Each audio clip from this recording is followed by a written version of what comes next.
송은재TV 시작합니다.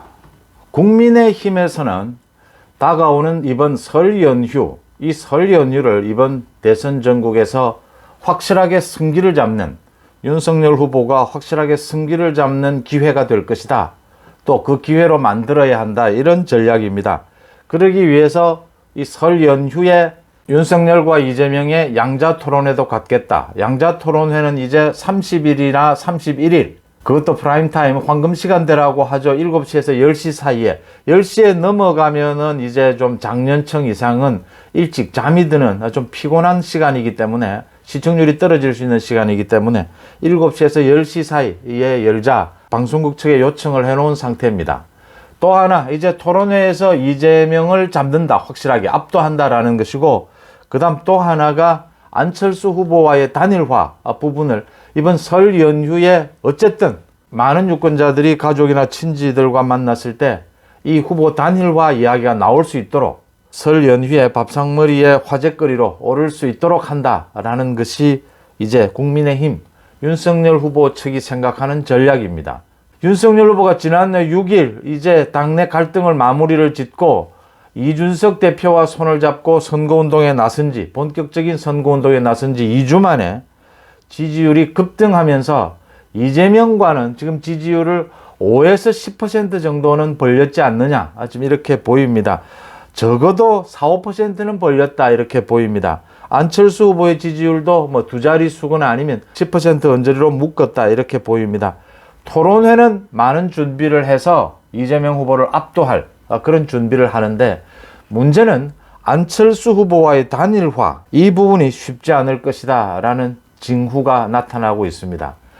그러니까 윤석열 후보가 잠시 뒤인 오늘 홍준표 의원을 만납니다. 홍준표 의원과는 뭐 오래전부터 만나기로 되어 있었고, 홍준표 의원도 만남을 앞두고 여러 가지, 뭐 엊그제까지는 또 지난 경선 과정에서의 여러 가지 불만들을 터뜨리기도 하고, 그 김건희 씨의 그 녹취 방송, 그것과 관련해서 또 비판을 하고 섭섭한 이야기를 하다가, 며칠 전부터는 이제 모두 SNS에 그 글들도 다 내렸습니다. 다 내리고, 1선에 나서서 돕는 것은 하지 않겠다, 2선에서 돕겠다.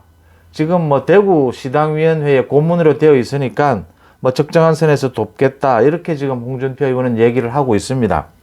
윤석열 후보 입장에서는 홍준표 의원과 손을 잡아야 원팀이 구성이 되는 그 모양새도 갖출 수가 있고, 안철수 후보와의 단일화, 또 이재명 후보의 집요한 공격과 부정선거 획책, 관건 선거 획책, 이 선거 막판에 그런 많은 그 공세를 견뎌내기 위해서는 홍준표 의원의 지략, 경륜이 필요하다라는 부분에서 홍준표 의원에 대해서 윤석열 후보가 아마 여러 가지 요청을 하게 될 테고, 홍준표 의원도 어느 정도는 돕겠다라는 생각을 갖고 있는 것으로 이렇게 내비치고 있습니다. 문제는 안철수 후보와의 단일화 부분입니다.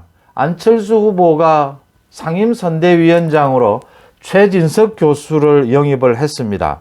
최진석 교수는 뭐 다들 잘 아시다시피 서강대학교에서 오랫동안 철학을 강의를 했고, 노장 철학과 관련해서 TV에서도 많은 강의를 하면서 굉장히 인기몰이를 했던 교수죠. 또 오랫동안 양진영, 우리나라의 그 진영 정치에 대해서 비판적이었고, 정치 교체, 새로운 정치 개혁, 이런 이야기에 강점을 두어왔던 사람입니다.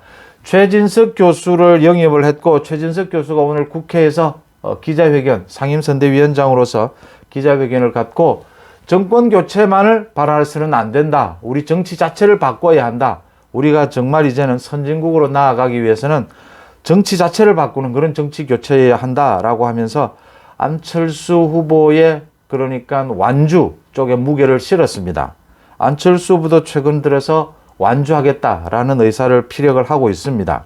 또 하나 특기할 만한 일은 최진석 교수와 함께 안철수 교수가 그 상임선대위원장으로 영입을 하려고 했던 인명진 목사, 3, 4년 전에 국민의힘의 비대위원장을 지내기도 했던 인명진 목사를 영입을 하려고 했는데, 인명진 목사는 분명하게 이야기를 했습니다. 후보 단일화를 전제 조건으로 선대위에 참여하겠다, 그렇지 않으면 선대위에 참여하기가 좀 그렇다라고 해서 선대위에 참여하지는 않고 이제 지지 선언은 했습니다. 그러면서 인명진 목사는 오늘 한 방송 인터뷰에서 정권 교체를 위해서는 후보, 야권 후보 단일화가 필수적이다라고 지적을 하면서 사실상 국무총리, 책임총리제를 통해서 윤석열 후보와 안철수 후보가 단일화를 이뤄낼 수 있을 것이다.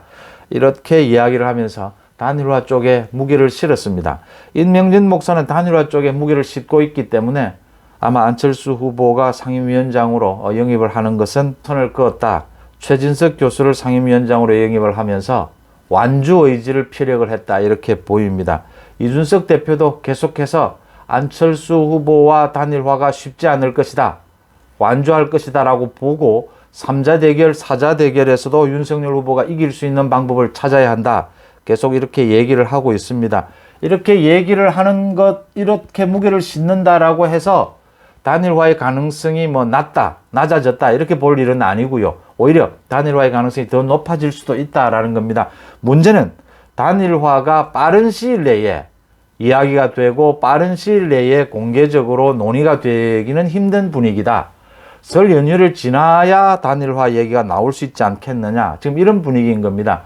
여기에는 안철수 후보의 지지율이 두 자릿수까지 상승을 했고 10% 이상 그 선에서 유지가 되고 있다. 당분간 유지가 되면서 이제 더 상승할 것이냐 아니면 하락할 것이냐.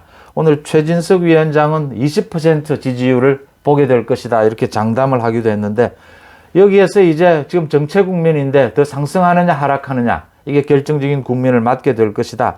그러려면 아무래도 안철수 후보가 좀 시간을 가지려고 할 것이다. 단일화 논의가 빨라지지는 않을 것이다 라고 하는 부분입니다. 안철수 후보와 최진석 위원장 등은 계속해서 완주 의지를 피력하게 될 것이다. 지지율을 끌어올리기 위해서는 단일화가 그렇게 호락호락하지 않다라고 하는 점입니다. 일단 대통령 선거와 함께 치러지는 그 국회의원 재보궐선거 그 5곳 그 부분이 또 당내 갈등의 요인이 될 수 있다라고 했는데 그 부분은 잘 정리가 됐습니다. 그러니까 종로는 전략 공천을 한다. 종로는 상징성이 매우 높은 곳이기 때문에 전략 공천을 한다. 나머지 4곳은 모두 100% 국민 여론조사로 결정을 한다. 이준석 대표도 이 부분을 주장해 왔던 부분이기 때문에 완전히 합의를 이룬 셈입니다. 그러니까 갈등의 요인이 더 이상 있을 게 없다. 100% 여론조사로 하고 종로 같은 경우에는 이제 상징성이 있기 때문에 뭐 원희룡 전 지사, 유승민 전 의원, 나경원 전 의원, 최재형 전 감사원장 등이 전략 공천하는 방안이 고려가 되고 있습니다. 어쨌든 중요한 것은 갈등 요인을 제거했다, 합의를 했다라는 부분이 반가운 것이고요. 가능하면 설 연휴 전에 이 단일화 문제가 좀 수면 위로 떠올라야 설 연휴 때 많은 사람들, 많은 유권자들이 단일화에 대한 논의 또 기대를 하면서 윤석열 후보에게 유리한 국면이 만들어지지 않겠느냐 이렇게 예상할 수 있는데 그게 그렇게 호락호락하지는 않을 것 같다라는 말씀을 드립니다. 송은재TV 마칩니다. 고맙습니다.